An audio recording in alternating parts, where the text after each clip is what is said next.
Well, let's start. Becky, can you call the roll, please? Kathy Jo will be taking the minutes and Oh, she'll call Kathy roll Jo, now. You gonna Yes, call the sir. roll? Please Yes, do. sir. Chairman Skip Connor, Present. Vice Chairman Mike Sadler, Here. Commissioner Dan Burris, Here. Commissioner Sherry Booth, Here. and Joanne, I still do not see her.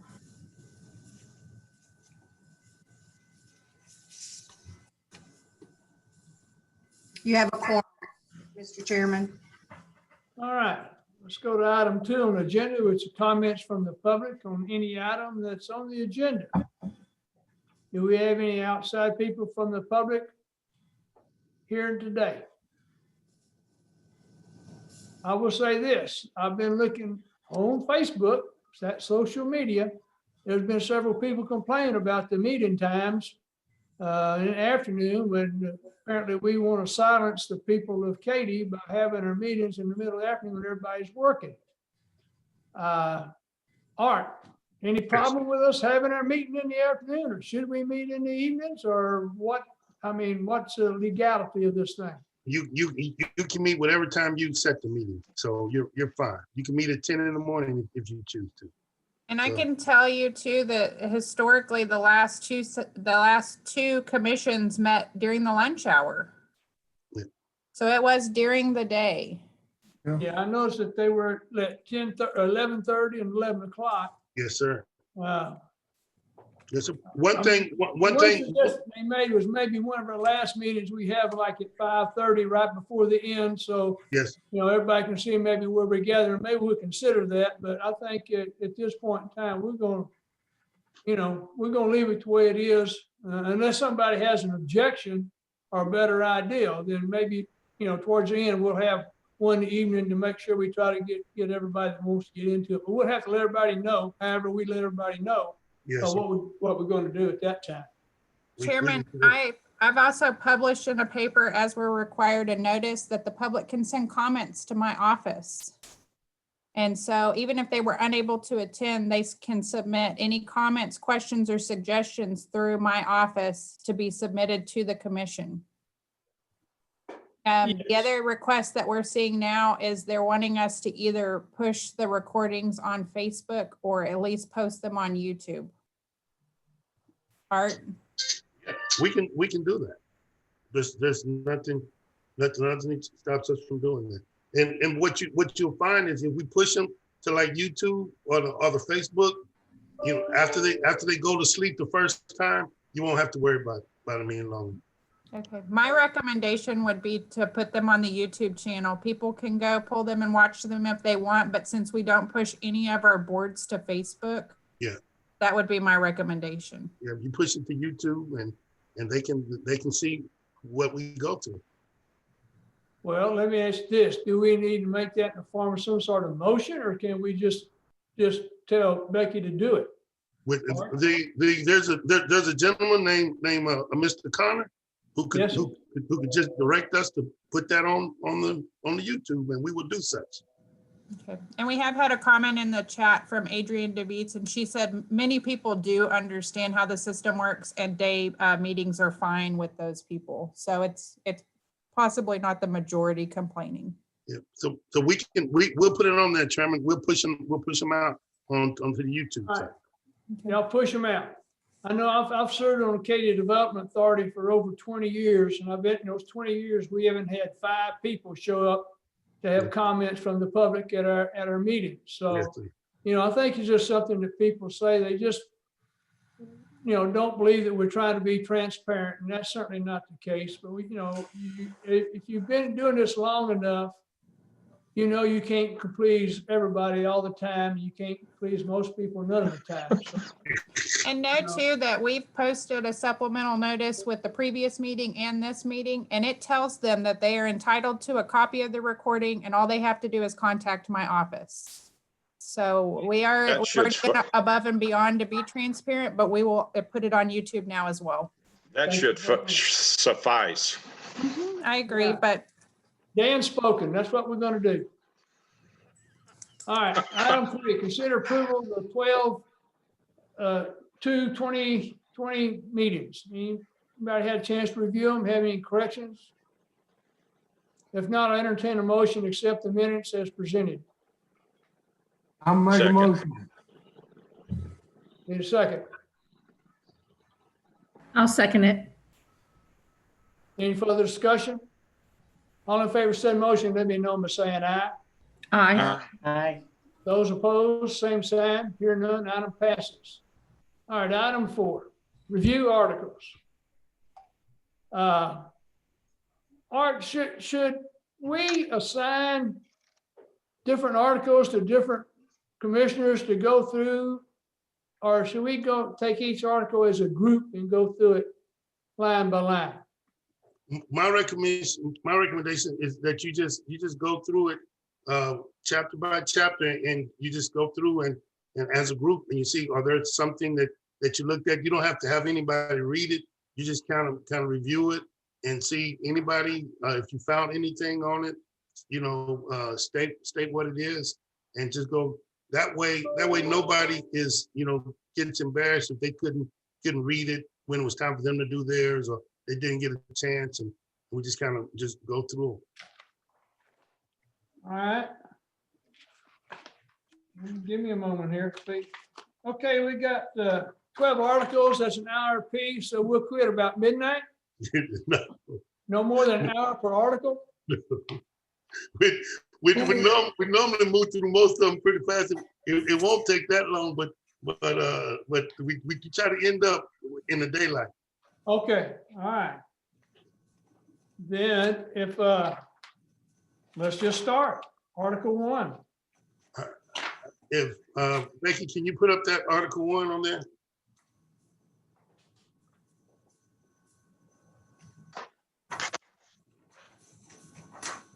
Hi, Sherry. Hi. I was eating, so I didn't want y'all to see that. Joanne, glad to see you made it too. I've been here just trying to get somebody to like me. Get the camera to work, huh? I think we're just waiting on it to come up. Article 1 is on page 12 of the packet that we received. Yes, it should. And we're going to put it on the screen just here in a minute. It was up a minute ago.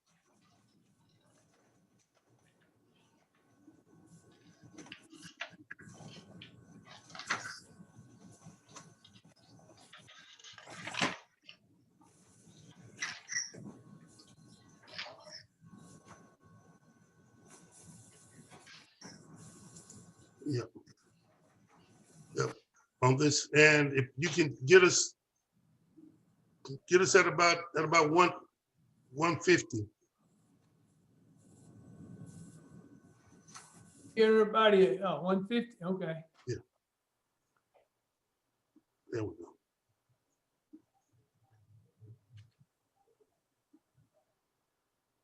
There we go. As I went through it, there's one recommended change that's been sitting there, recommended, and so it's one that if we do a bunch of annexations, a bunch of amendments that we would change this, you can see like in section 1, subsection C, it has to put in there that and. See, if you notice that in these things in the charter, you can't add anything that was not added when it was adopted. For even that little thing like the word "and," that has to be in those brackets to show that wasn't the language that was adopted when that paragraph was done. But it's one that fits in there. So that's why it seems kind of crazy to have to go read through these things line by line, but any little misword, and a lot of times when you read these things over and over, your eyes start filling in words. So if you see something and that word doesn't look right, bring it to Becky's attention, and we'll make sure that'll be on the list of things if we're going to make changes, to make changes. And that's the first change that'll see there. Other than that, what you have is section. In Go ahead. section C, where again? C, section C, Okay, and it says, right, it's the third line, it says, Okay, Right yeah, there. okay. mhm. Okay, so do I understand correctly that the reason that the and is in parentheses is because we have not approved the change, but once we Yes. approve it, then it will become part of the article and we won't have the parentheses around it Yeah, anymore. Is it that was, correct? it was left out when we adopted the charter. When we adopted the original charter, this original charter, the word was left out. And so it's just never been amended to add it in there Okay, okay. because, Once we amend it, the parentheses will be taken away. Yeah. Okay, thank you. So if we're gonna, this is a recommendation that we change it this time? no, only if we got something major. If This we, is if when we're those gonna, $10,000 changes. yes, that's one that you don't do because it's a $10,000 change. If we Okay. do a whole bunch of them, you change it.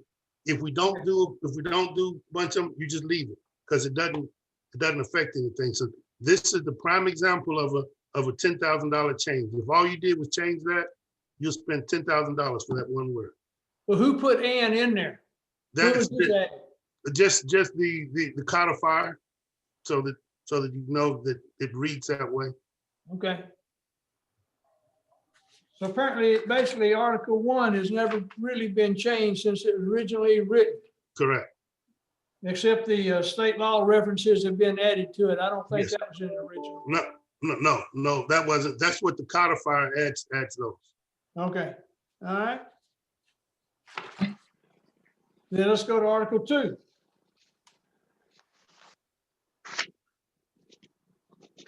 You want to scroll down, Becky? There we go. Sorry, I'm such a paper person. I'm looking at my book. Okay.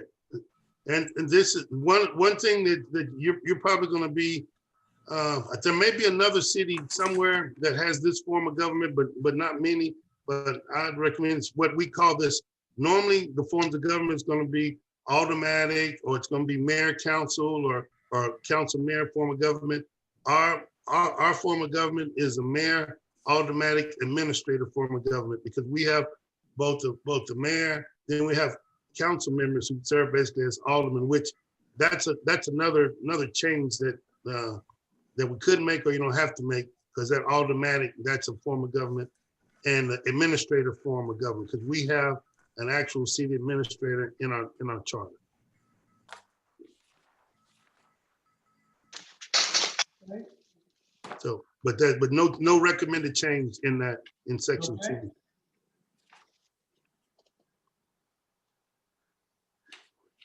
In this section, section 1 of Article 2, it kind of gives a list of powers of the city.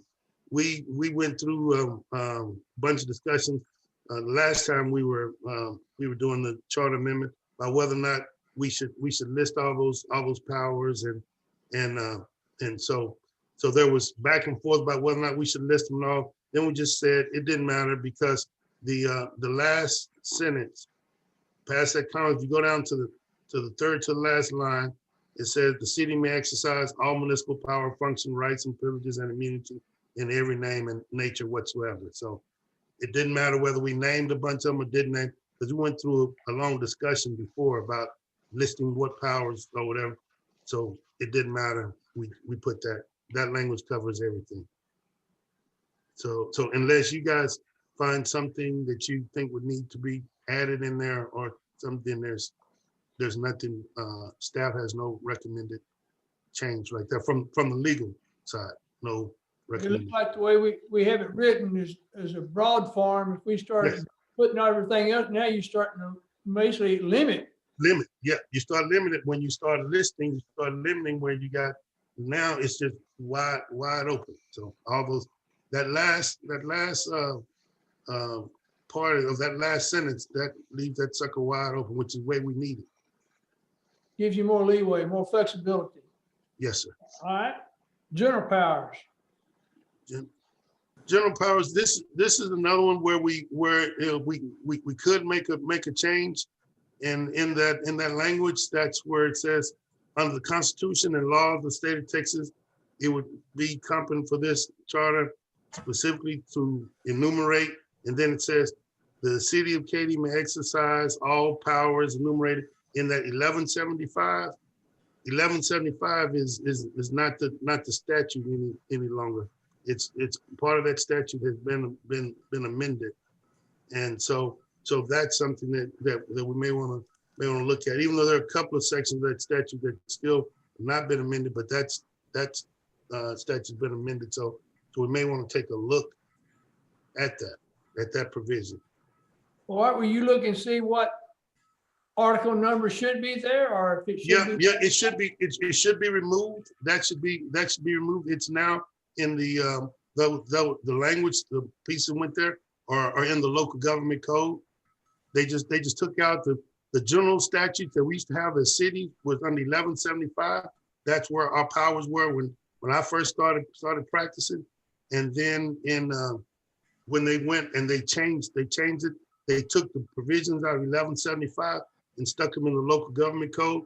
They put some of them in there, but they left a couple out. So that language there, we can clean that language up to say, all powers of the city as opposed to saying in 1175. So what I can do is I'll provide you with some language to clean that up. So Okay, I think what we need to do, Art, is like the and in this one. We're gonna make a list of all of these things yes, sir. and give them to the city council. These things, that could be cleaned up if we wanted to. And let's assume we don't have any major thing that really needs to be voted on. But we could list all these things and say, here's our recommendations to help clean up the charter. These should be done. And then we could also have a list of these are the things that I think we need to take for the public to vote on. And if we do that, we want to add these two. So we could have two different fields here to work on. Yes. All right. So, and you and Becky would keep a list of all these things. Yeah. for us. Yeah, Becky, they'll keep the list and I'll go back and get the list from them because Very good. I'm also making notes on the document that was sent to us. I expected that. All right, section 3. Section 3. In the eminent domain section, I didn't have any changes. What eminent domain is, that's provision of the law that gives us the authority as a city to take property for public purposes if they're compensated for it. For instance, if we want to take an easement for a drainage line or a water line, if we're going to do that, you have to pay them for it. There's a process that you go through. This eminent domain is that process, and this is the section that just says we have that right. My understanding is we've only done this once, and that is when we took the land to build the bridge or the over Cane Island Parkway, connecting it to 1463.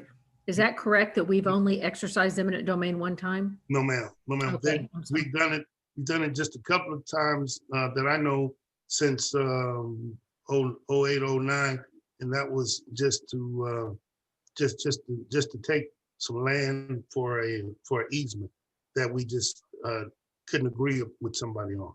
But we haven't done a real big eminent domain taking at all, other than the one you just mentioned. But it's only been when there was a dispute about an easement. We haven't taken like a road or anything like that. We haven't done that. Okay. Okay. Section 4. That's a section there that we had to decide if we're going to clean it up or leave it alone, where it mentions about the limit the speeds of locomotives, and we can't regulate that anymore. The feds regulate the speed of trains, and so that's when we can look at cleaning that up, and it may even mean to take most of that out, because we still get to regulate signal lights and safety devices at crossing, but the speed of trains and those things and the construction of railroad tracks and all that, that we don't get to do that anymore. I have a question in regards to this section, Art. Yes, sir. Having been a twice flooded victim and recognizing that the berm that the railroad tracks are built on in the city of Katy has an impact on the drainage of the Cane Island branch of the Buffalo Bayou, the city has, it was my understanding that some other bodies, such as the Railroad Commission or somebody else, had regulation power as to the number of drainages or crossings of the railroad track within the city limits. Yes. Is my understanding accurate, or does the city have any ability whatsoever to implement something that would initiate additional drainages under or through the berm that the railroad track is built on? I hope I made myself understood. You did. But there's a federal commission that regulates trains and train traffic now. And so we have no authority. They've taken off. Okay. The only authority we have on that is how much money we will give them in order to do it. For instance, Okay. the city of Stafford, they wanted to have the underpasses because the trains were stopping, and then the law was you couldn't stop them, couldn't give them tickets when they were stopping on track. So they wanted to do underpasses, and basically what they said, the railroad to me said, well, you can do underpasses, you're gonna have to pay for it, and we'll allow you to do it, but that's it. We don't have any authority over them. The feds regulate them. Also, for instance, when we have the issue with the trains, you know, when they come through and they gotta blow their horn when they're going 30 miles or more, 30 miles an hour or more, they gotta blow their horns. We can't regulate that. We used to could try to, but now we can't regulate that at all. The only thing you can do is you can try to implement quiet zones, and they have this federal program where you implement these quiet zones where if you do certain construction on your intersections, on the crossings, that you can make it where they can't blow their horns doing that. But those are normally about last time I did one, it was like 375,000 per intersection. But Okay, when you do well, it, I apologize that my question was kind of self-serving, but well, everybody's been looking at that, especially when that berm. We saw what happened in Harvey when that berm bust, and when you hold that water back when that berm bust, we all live what happened. So we can pay for a railroad to let us go under or over. All right. Okay.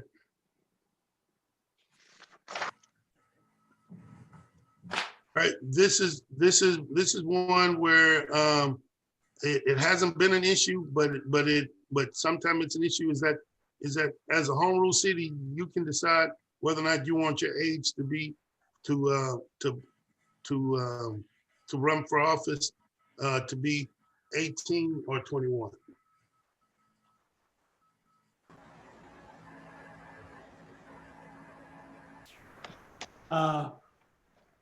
Then I'd recommend we leave it at 21. Unless somebody else complains or has a better idea and wants to change it. I don't see any reason to change it at this point in time. I agree. I agree. person leave it like it still is. reaches majority at age 21, correct? For some things they do, and some things not. Some things are 18, some are 21. Don't you have to be 21 to vote? No, No, 18 to vote. 18 18, that's right, 18. and 18 to die for your country. 18 to vote, 21 to drink. Well, okay. And like Sherry said, military, you can serve at 18. I don't, if there's never been any question brought up about that, I think we just leave it at 21 and go on. Yeah, I concur. Okay, Two lines down is where I've been getting comments from. which one is that? He shall not receive remuneration from two governmental or taxing. Yes. Yes, that's one that has recently risen its head in regards to that, because we have people who work for two different governmental bodies now, whether the feds and the state, where you have like there's an exception for school teachers under the act about getting paid for that. There's not an exception for people who are not school teachers, but our charter prohibits it's tighter than what it is under federal law. I mean, May under I state. ask why? May I ask why this was put in there in the first place? I don't know. It's been so long ago. Well, I don't know what the impetus was. It must have, in order, because it was added as an amendment. So there must have been a problem. Yeah. I mean, because Yeah. that was voted in. It was added as amendment. It wasn't in the original. No. Mm-mm.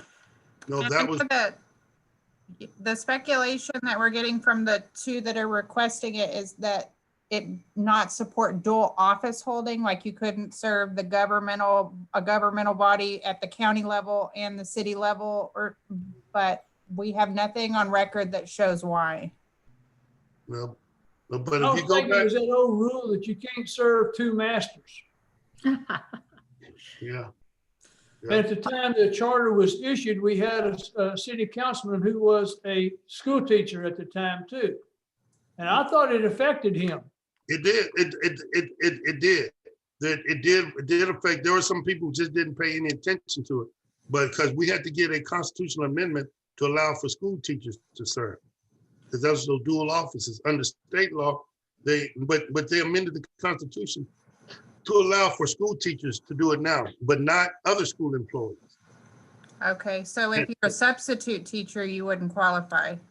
Right. As a substitute teacher, you don't qualify. Only a teacher is covered under the charter provision. Okay, because I know currently that's Under the- the only comments I've received back so far is from Councilmember Roy Robertson and Councilmember Chris Harris. And this is one of the proposed changes that they're seeking is about the prohibition against dual office payment for dual office holding. Right. And teachers are there's a constitutional amendment that allows teachers, but not the other employees. Art, let me ask, is there any other cities that have that same kind of language? No, normally they just look and see what it is in regards to the Constitution provision, dual office holding. Most people, they would not do that. What if you could look at the paperwork back in 93, and if you look back in 93 will probably give you some example why, because you would not, that language is something you would not normally see in a charter. That has to been language that was added in 93.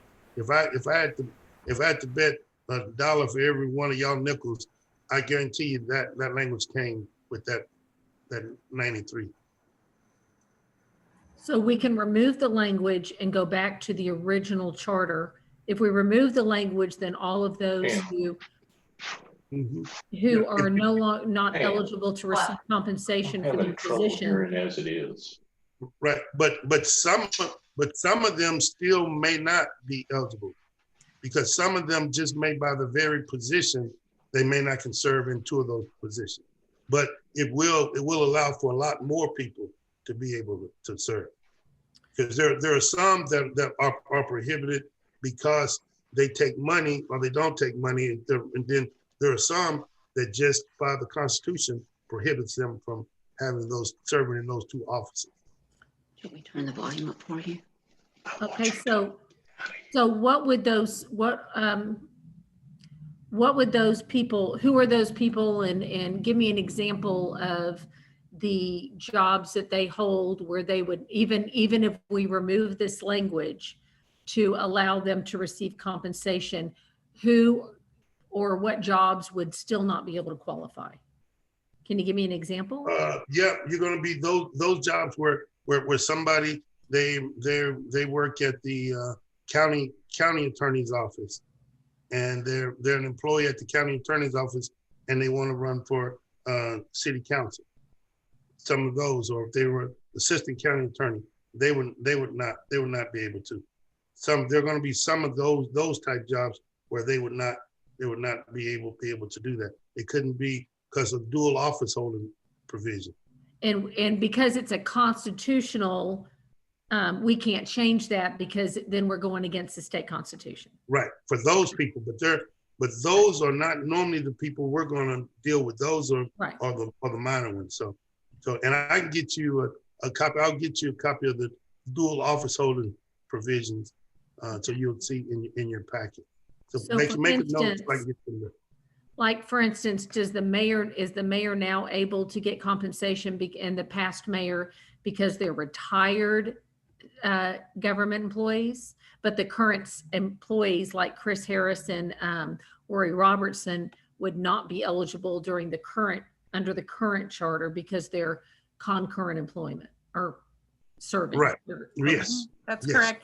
And Yes, the that's only correct. other council member since I've been here was Bill Lawton. You know, he was a bus driver for Katy ISD, so he wasn't able to be compensated for the council member salary. Okay, well, unless y'all want to further discuss this, I move that we make that change so that these people, and remove the language so that they can be compensated. Is it too early to do that? No. This is where you guys get to talk about this and decide Okay. what they do. Do you, Another point you can look at, if the people want that position for the money, we don't want them in office. Well, I understand that, but when my husband served, he got paid. I don't see why it's fair. He got paid and someone else doesn't get paid. Skip, I know through the years, when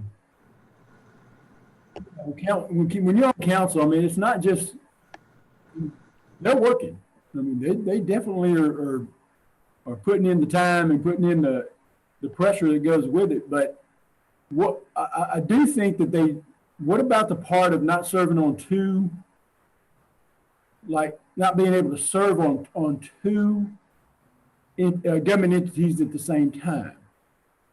How would that affect? Meaning, or do we care if somebody is actually on the school board and on the city council? Well, if they're serving on two, then state law is going to take care of that.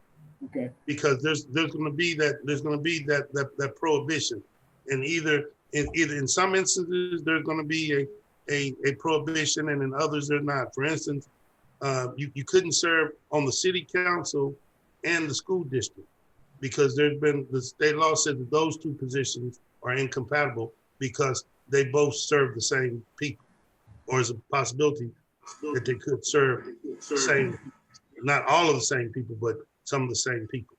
And so state law would already knock that one out. Does that include someone that's like serving on a MUD district or board of directors of the ward district in the city of Katy could not serve as a city council member, or they Correct. could.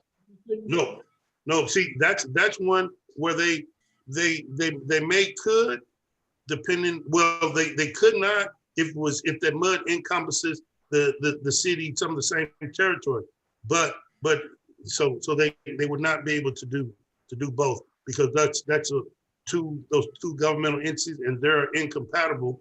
And the rationale is because, as y'all were talking about earlier, how do you serve two masters?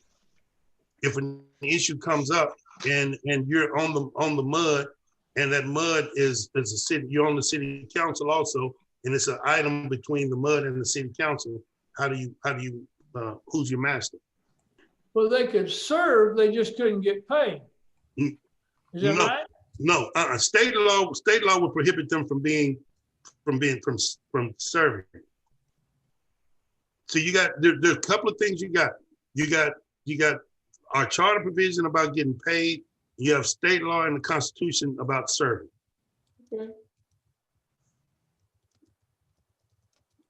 Okay, so the state law would basically, It's gonna knock out a bunch of them. Hold on a minute.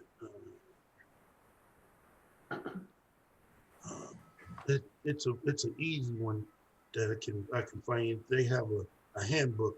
TML has a handbook. Hey, Becky, can you just Google over to just Google TML Dual Office Holding Handbook 2020.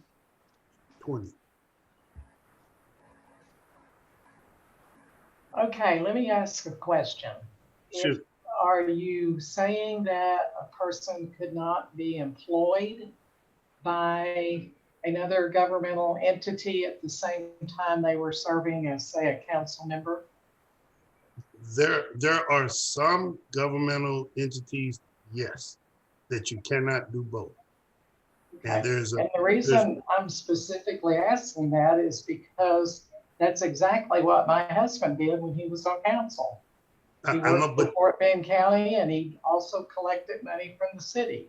I know, but on him, he did not, at his position at the city, or was not, or at the county, was not one that enacted that prison. If he had been, he could not have been a Fort Bend County Commissioner and a city council member. But it was okay that he was employed by the sheriff's office. That it was okay that he was employed by the sheriff's office, but for now, under the city provision, he would have to give up his pay. See, It wasn't that way back when he was on there. and that when was he on there? What years was he on there? He came off in '04.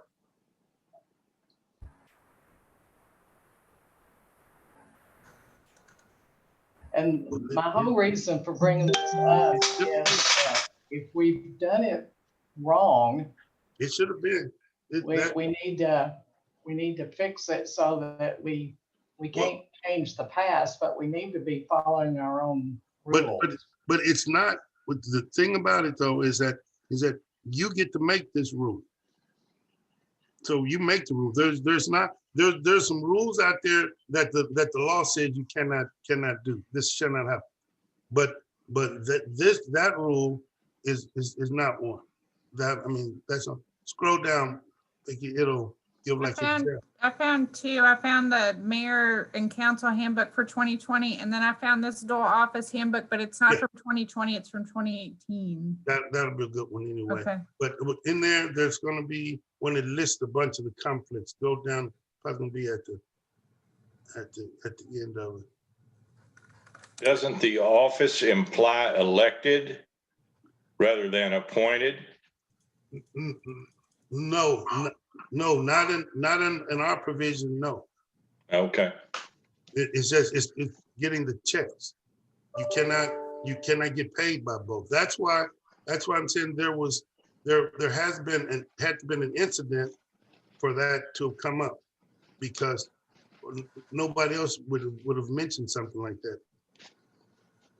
So what we're talking about, what we're looking at here is areas that says you cannot serve on council if you is in one of these positions we're trying to find, which is totally different from what we're saying here.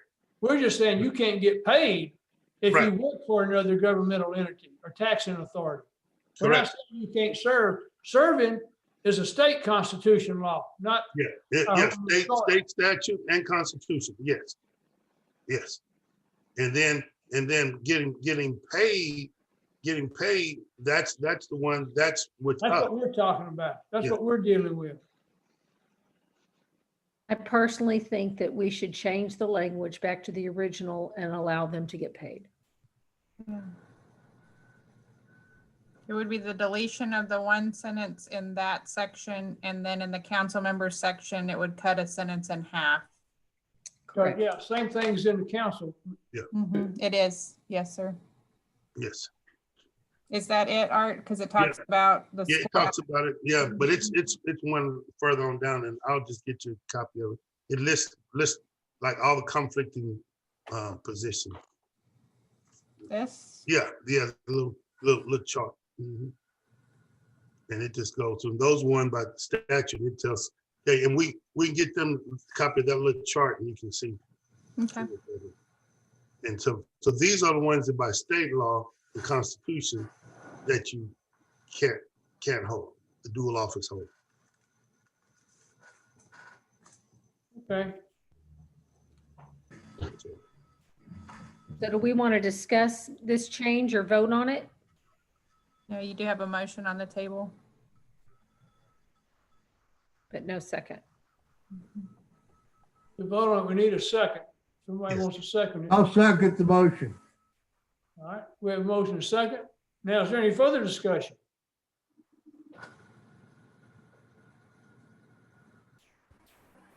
All in favor of said motion, let me know by saying aye.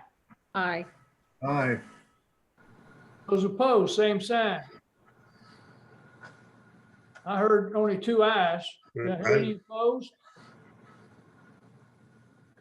Becky, call the roll. There you go.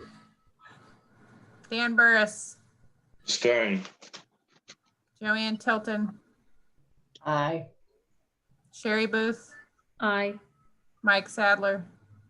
Aye. You have 3, 4, and 1. Does abstain, same as a no vote? That's a no. That's a no. Okay, So what? But I didn't hear 5. I didn't hear 5. I heard. Oh, Skip. you heard three yeses and 1 abstain. That's all it takes to get carried, isn't it? Yeah, but you need to vote though, Chairman. You get to vote too. I'll vote aye.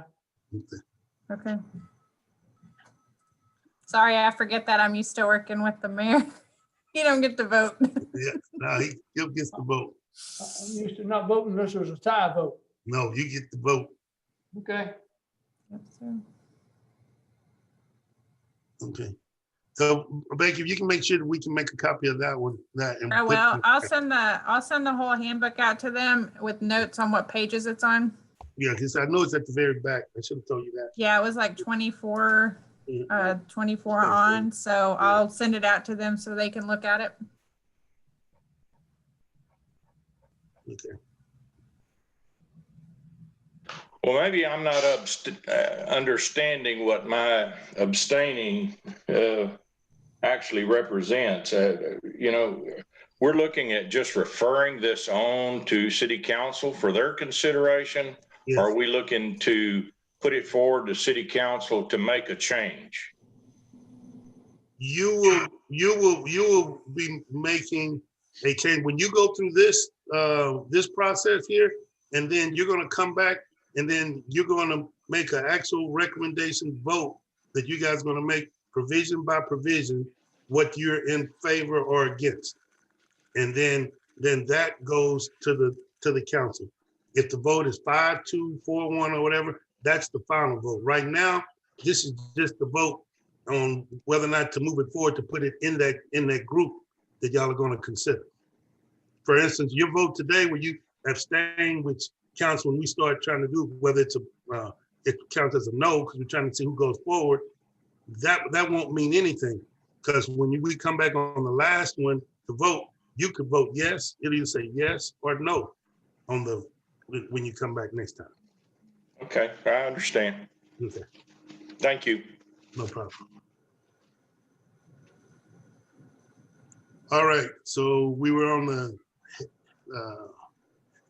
We're on Article 3, Section 1. Are there any other changes besides the remuneration?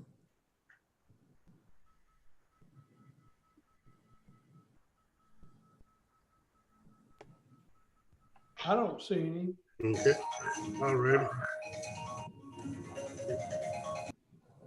Then the mayor pro tem, we just went through that process.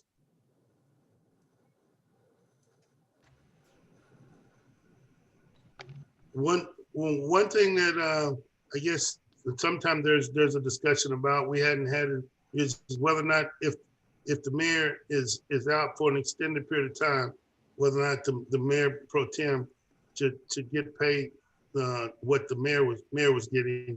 There had been discussion back and forth about, well, since you have an administrator, then it probably shouldn't. And then there's been a discussion, well, yeah, if they're doing the job of the mayor, that they should. That's just some of the discussion. Yeah, it went back and forth, and there was never any issue about changing it. Now, but that's just some of the discussion in the past. What would constitute an extended period of time? Let's say he was out sick, and they were it was qualified as him being out and not where he would lose his office, but it was out for a month.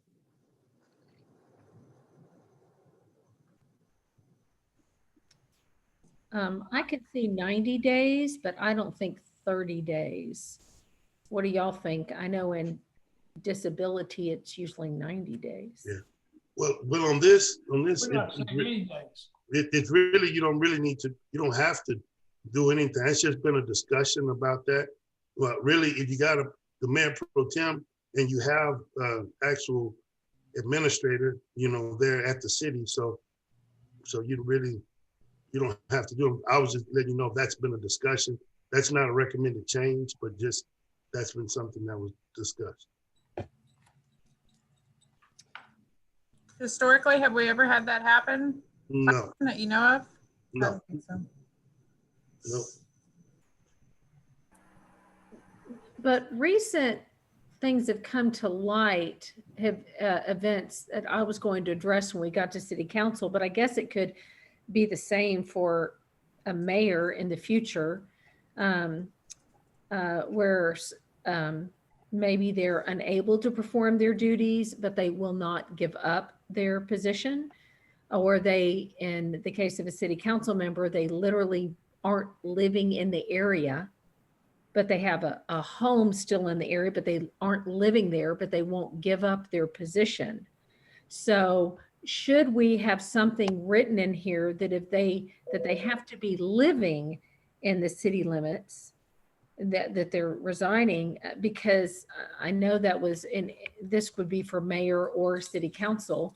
And as well as, do we have anything, I didn't see anything where if they're unable to perform their duty, but they refuse to give up, that maybe they can be asked. You can't really do that. You have to have, they have that due process. But we do have a 12-month residency requirement. The only problem with that is that under Texas law, it's so hard to prove residency. I mean, it's just tough. If I living there at a house, and then then I start staying out on my boat in Galveston and just driving in for the meetings. I mean, who's going to? It takes basically a hearing to determine, whether or not I was a resident. So it's just tough to prove residency.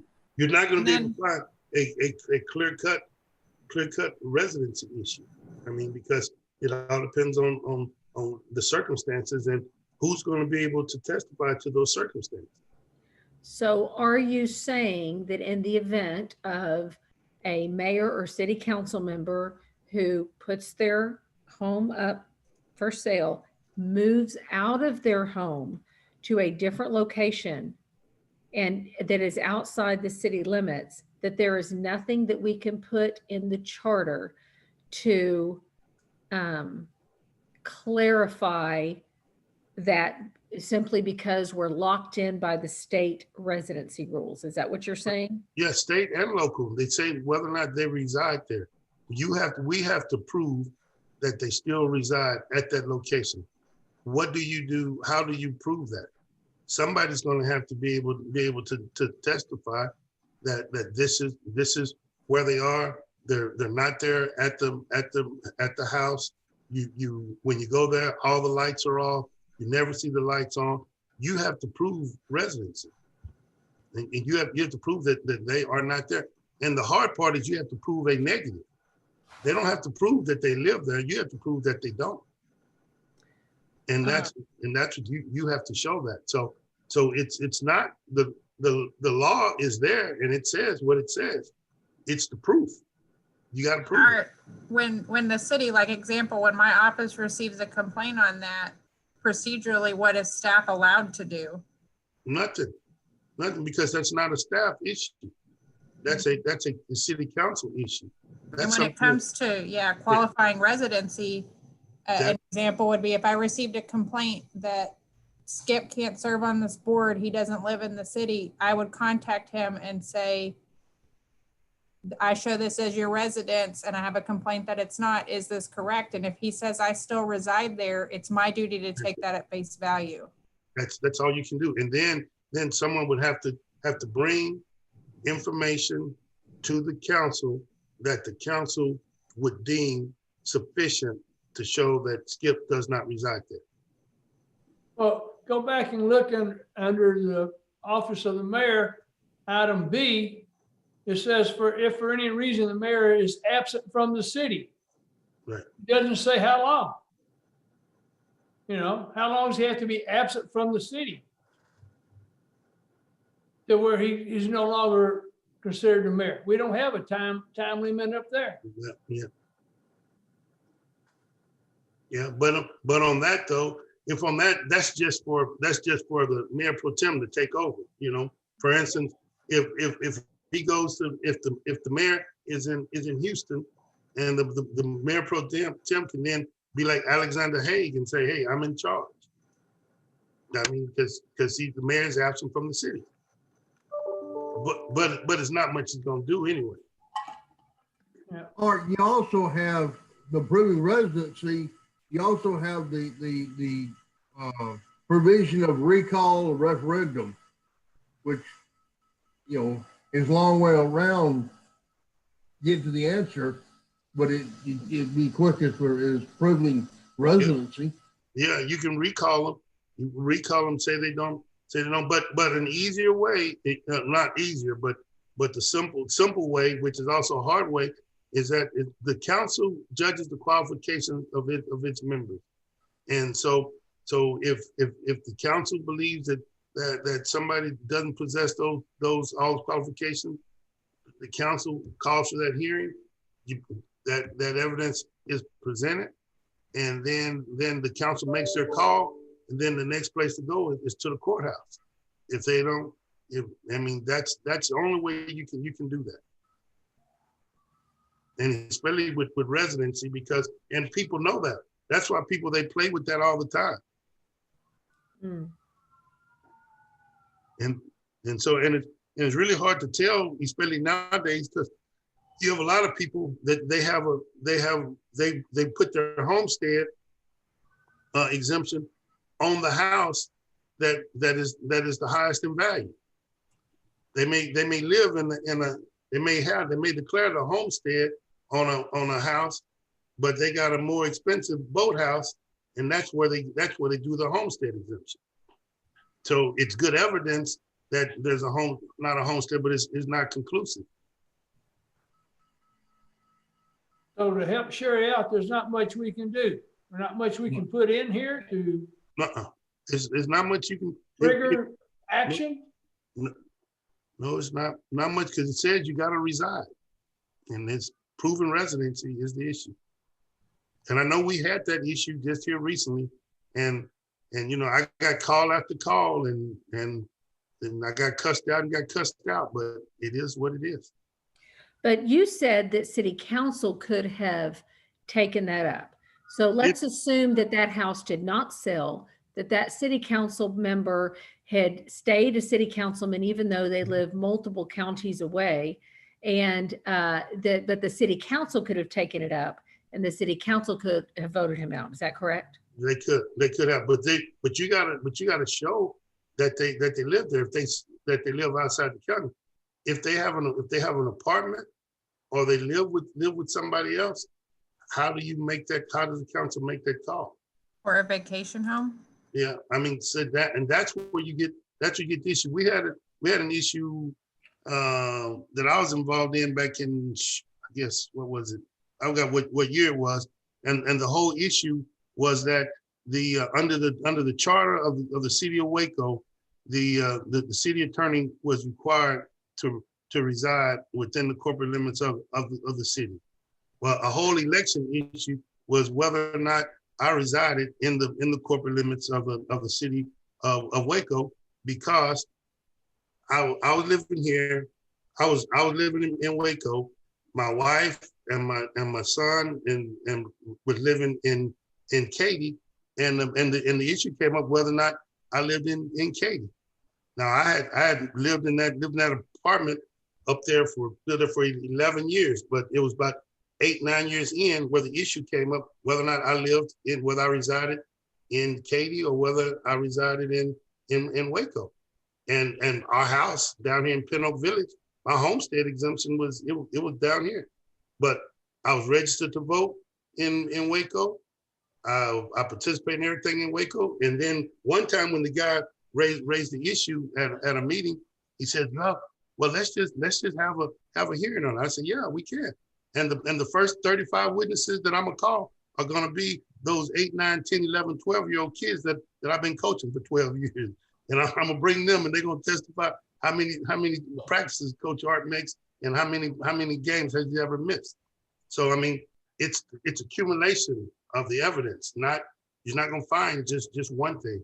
See, when that guy found out how much I was doing in Waco, he had to run off of that. So you just got to look at each individual case. And in that case, if the council would have wanted a hearing on it, somebody would have had to show how little that person was residing in Katy in order to prove it.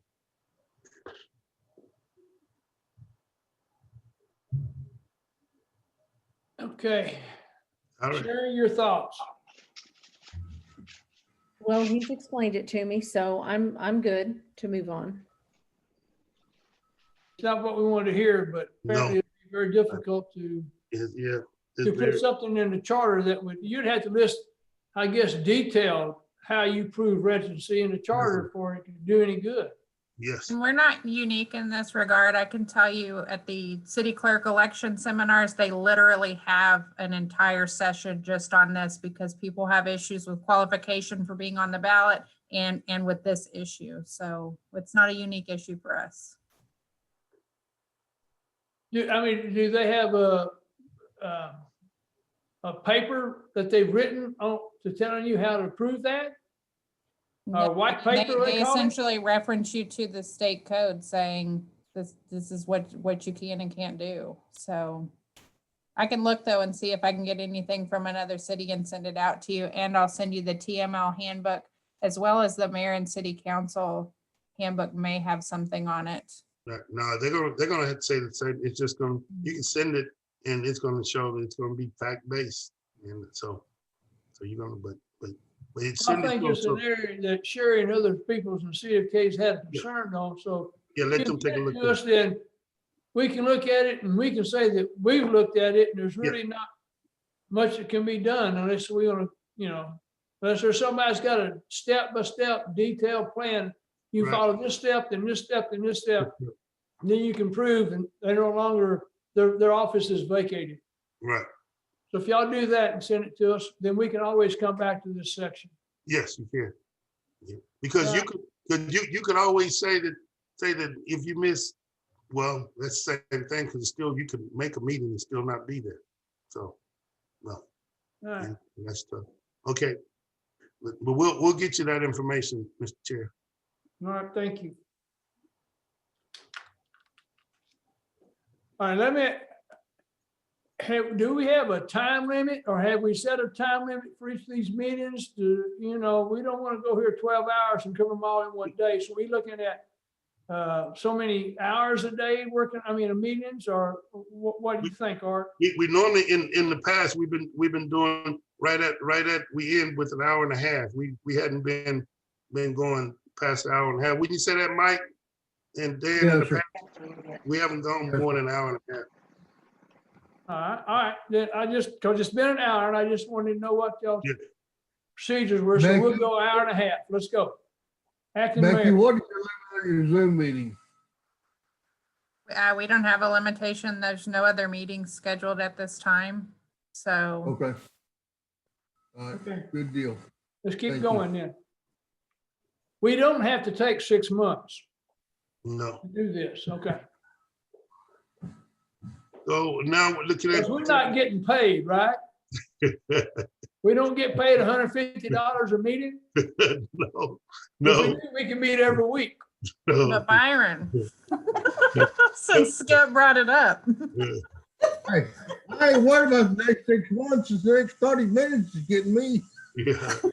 So the next one is the acting mayor. And so in that one, there's nothing that we recommend any changes in that. It's that if the mayor and the mayor pro tem are out, then we have an acting mayor. So there was nothing. Then section 4, that's one that it is, it hasn't been controversial, but sometime it is. It's under the forfeiture provision, which is one that you try to use to catch people who some have moved out or some who not participating. If a mayor misses 3 consecutive regular meetings without first getting permission from the council, then they can have their office declared vacant by the council. And if the mayor misses 6 consecutive regular meetings, then it's deemed vacant. Then that means you don't have, the council doesn't have to declare it. There's not a council decision. But if the mayor misses 6 straight meetings, his office is vacated. Okay? So and that's a pretty stringent one, but it's going to make sure that you have a mayor that's going to be present. That's for sure. All right? Vacancy. All right, vacancy. What that's just provides for what your line of succession, and say that if they, and this is what language said, the ceases to reside in the city, and this is probably the cleanest language that you're gonna find, where it says immediately becomes vacant. You know, and most of the time it says may become vacant or whatever, but but we still got that same issue about how do you prove it. And so what that does is the mayor pro tem then takes office.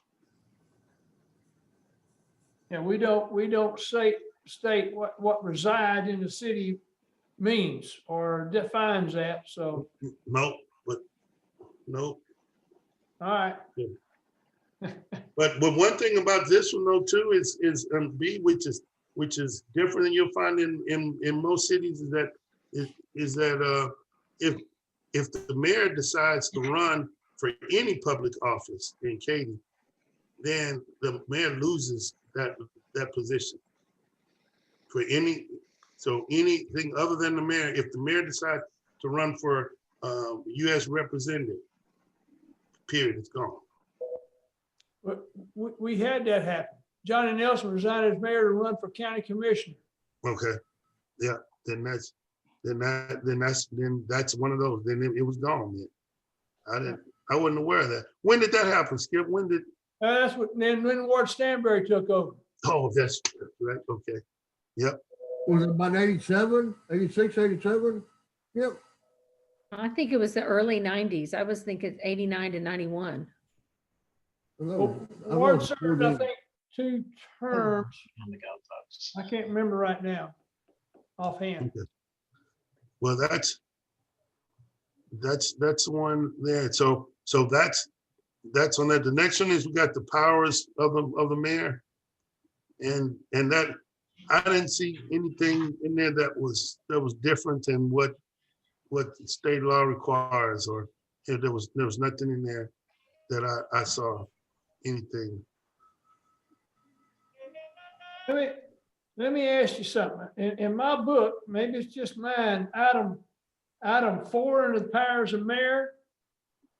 1, 2, 3, about the 5th line from bottom says the budget shall be finally adopted. Does anybody else have that marked in their book? You mean in our marked? I see it on there, It's but got a bracket around it. oh, mine doesn't. Okay. No, mine doesn't. Mine Okay. doesn't. Forget that then. No, it doesn't. If I was reading, that's where I stopped reading or something, I guess. Okay. Well, hold on, Beck. There was something. Hold on. Boy, it's tough getting. I gotta start writing. There was something in here that I was gonna. You're on section 6, powers of the mayor. Section 6, and in part B2. In that provision, it says the mayor shall have power to appoint, subject to confirmation by the city council, such heads of department and administrative services of the city created by ordinance, and the mayor shall have the power to remove such heads, and at any time without confirmation by the council. And then it also says the mayor shall also have the power to appoint and remove all other employees. But what has happened is that under the department heads, the mayor has the authority to remove, like me and all other department heads, and there is no right to appeal. There's another provision that we'll get to later that it allows for, if the mayor removes other employees that are under department heads, where they get the right to appeal. Where you may have seen where you had a police officer or an employee, we had an appellate hearing at one of the council meetings. That's because of that last sentence there. That allows employees who are not department heads. The department heads, the mayor determines who stays and who goes on department heads. Well, But it sounds he to me does have the power to remove all other employees, though. But it's subject to the provision of the charter. There's another provision you'll see further down. I think it's like 16 that governs those other employees. Scroll down, Becky, see if we can see that. But should it be added into this Right section? there, Vic, If we was clearing up the charter, would we add a section right here? Yeah, no, this is that section right there, 9. So we could put it, I guess we could combine them in one, so you'd know that would, and that's that section there. So we could combine it if y'all want to, so that it's clear that those employees are governed by that provision. Or you'd say removal of all other employees subject to section 9. Section 9, because it Yeah, I says, think, yeah, we can do that. Is that a $10,000 change? No, doing the no, check. it may be more than that, because Becky, there's another provision that deals with this too. It tells the provision. There is another one because it talks about the procedure. Yeah, the procedure. It's 9 and It's under the council, isn't it? it's under the council. It says It's right here. right here, 7, The reinstatement. reinstatement. Because this is the one that Chris also had the proposed change on, where we don't have to have a meeting to set the hearing date. Right.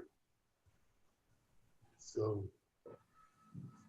yeah. So what we can do is make a note, and we'll take a look at making the language so that it combines them, so that it's one thing that if the appointees that the mayor has control over, that's a language. But then the ones that got to go to council, put them and just combine them, both who they are and what procedures used. The section 7 and section 9, and put them in under there, right there under the mayor's section, so that you can Yeah, find them. right subject there. to those other articles and sections. I mean, that's one of those $10,000 cleanups if we do it, the whole thing. If we go Yes. take If- something that has to be changed, so to change the one we're taking, removing the exclusion for no salaries, that's going to have to be voted on, right? Yes. So if Yes. we do that, then we can add all these other things on there to Correct. clean it up. It's going to cost us the same amount. Okay, all right. Okay, question. So in And other if we words, don't, and if we don't, okay. in other words, we are allowing department heads the right to appeal that decision if removed by the mayor, which is currently available to other city No, employees that are not department heads. Is No. that correct? no, Sherry. What we were doing is just moving the sections up. We were not changing the language. we were just gonna move 7 under this one and under 9 and move them up. We were not gonna change. Okay, Yeah, right, but when we first discussed this, you know, a few minutes ago, what you said is that currently the heads of department do not have the ability to appeal that decision, Correct. whereas non-heads of department do have the ability. Is Correct. that what you said? Do I Correct. understand correctly? Yes. Okay, so by moving these sections, now the heads of department that have been terminated by the mayor will have the right to. No. So we need to vote on whether or not to allow the heads of department the same right to appeal that are afforded to non-heads of the department. Only if you want to. I was just saying that we wanted to move the language. I wasn't recommending changing the process. No, I know that, but it seems to me that it should be equal across the board and that we should add that there is a right to appeal for heads of department that are terminated, just like there currently is a right to appeal for non-heads. Well, the thing I would tell, and I would argue both from the legal side and I'll tell you probably from staff will too, is that there's a difference between the department heads and what the standard that they're held to, other than regular people, regular employees, and that those department heads are chosen specifically by the mayor to work in close relationship with the mayor and the manager, and it's tough. It's tough when you get somebody that now they can just go around. They'll go around the mayor and go around the city administrator to go to the council. And not just anyone, but someone in a position with quite a bit of authority and power. Right. And if you for instance, let's take me for example.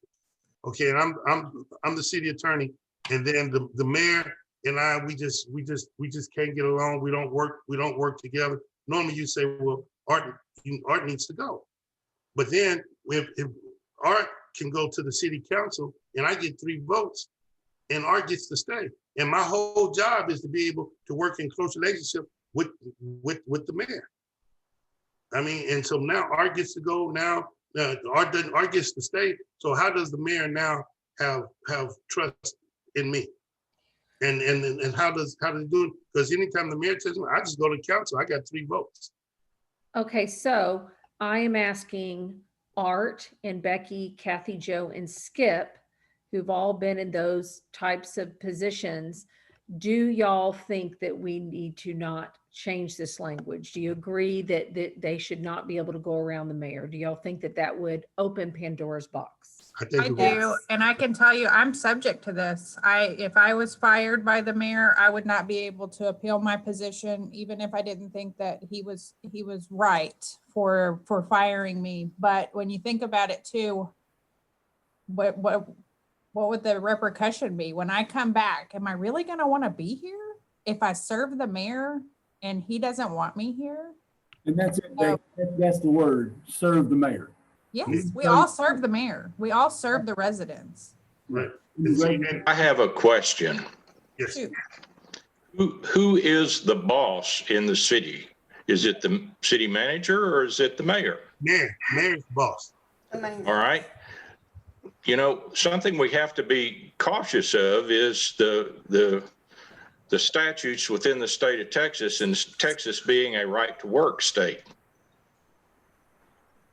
Is what we're talking about doing here in compliance with what the state says can happen as it relates to employment? Because everywhere I've ever been, the boss made that decision whether you stayed or whether you left.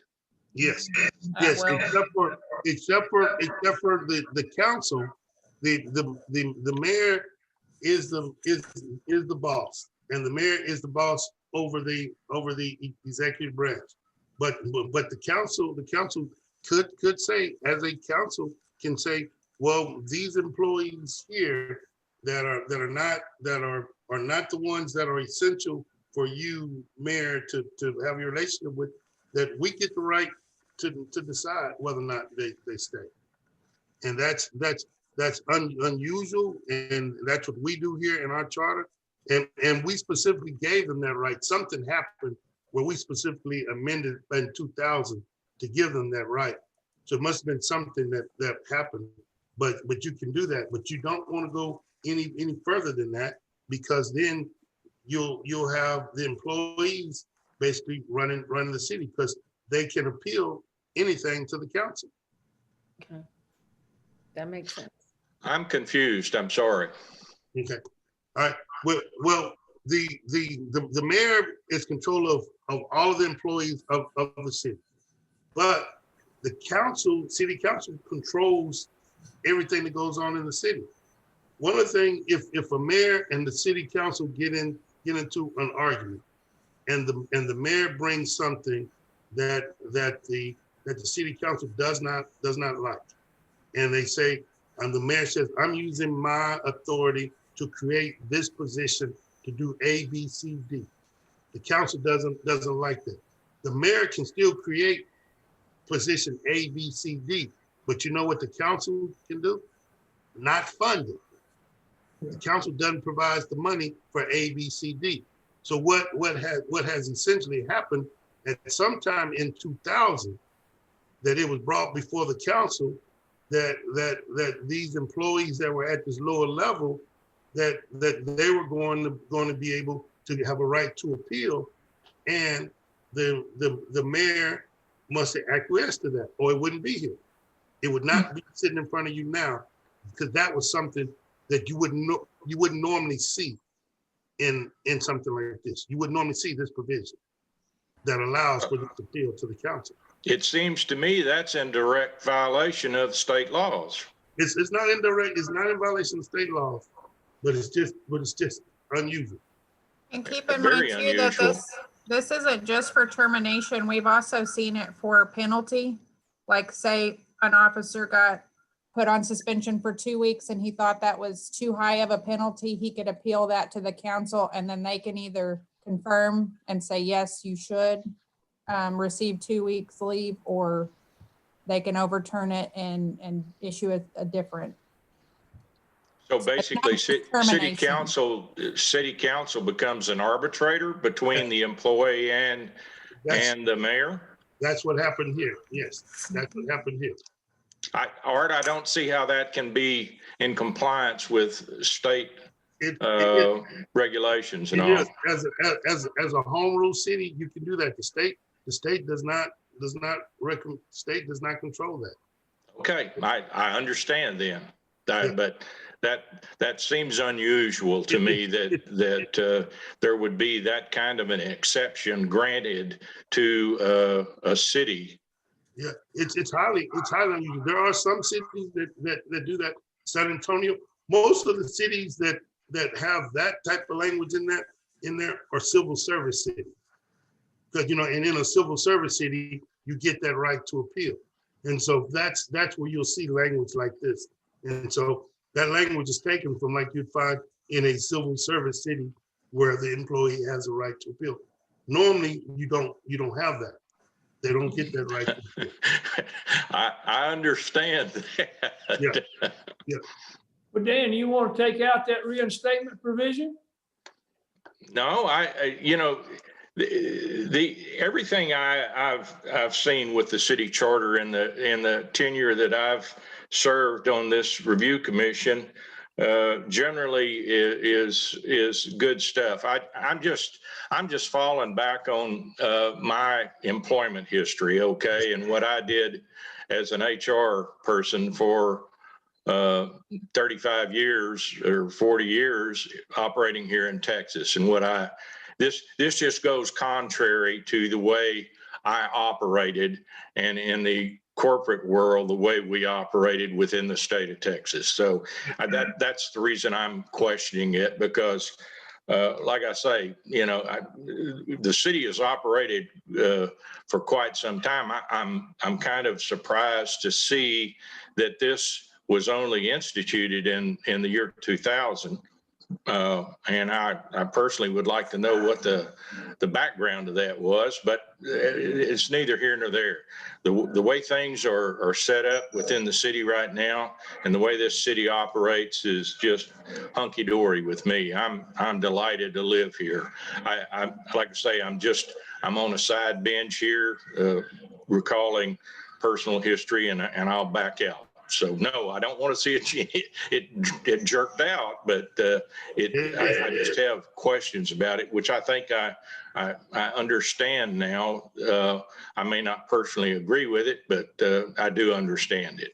Yeah, it's contrary to the at will. You know, Texas is an at will state, and it's definitely contrary to that. So Right. Well, Becky, could you or Byron, somebody try to dig up some past history and find out why this was done? Because I'm with Dan and Art. This is not what the charter was set up. We set it up to be a strong mayor form of council whenever we did this. So I know this would have never got approved back in 1980.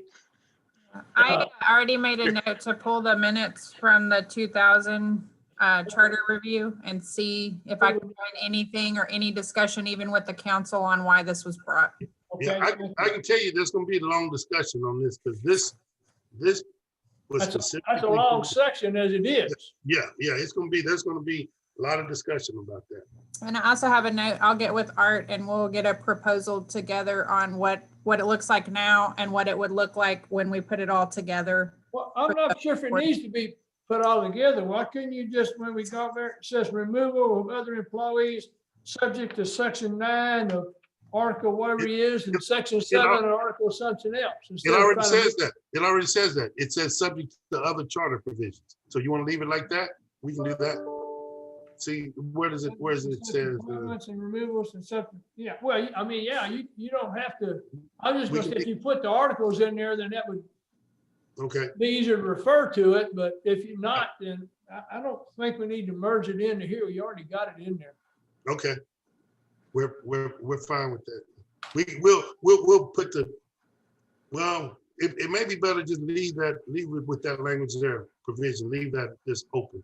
So in case it was the other ones too. Okay. But we'll take a look at that. All right. All right, where are we now? We just left. Let me ask a question here real quick. Hey, Yes. Becky, Yes, what is your quorum? How many of us you need a quorum? 3.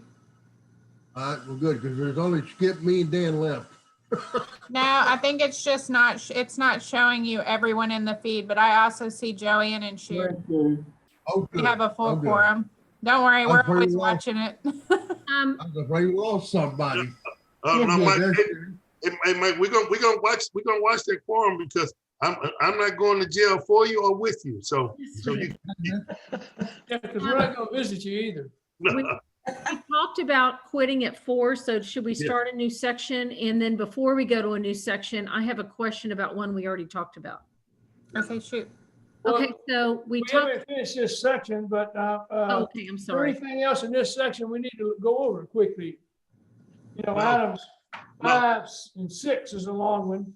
No, that was Sub items. the only issue that I had on that mayor's section. Okay, well, let's stop at after intersection 6, and we'll start with section 7 next time. So what's your question, Sherry?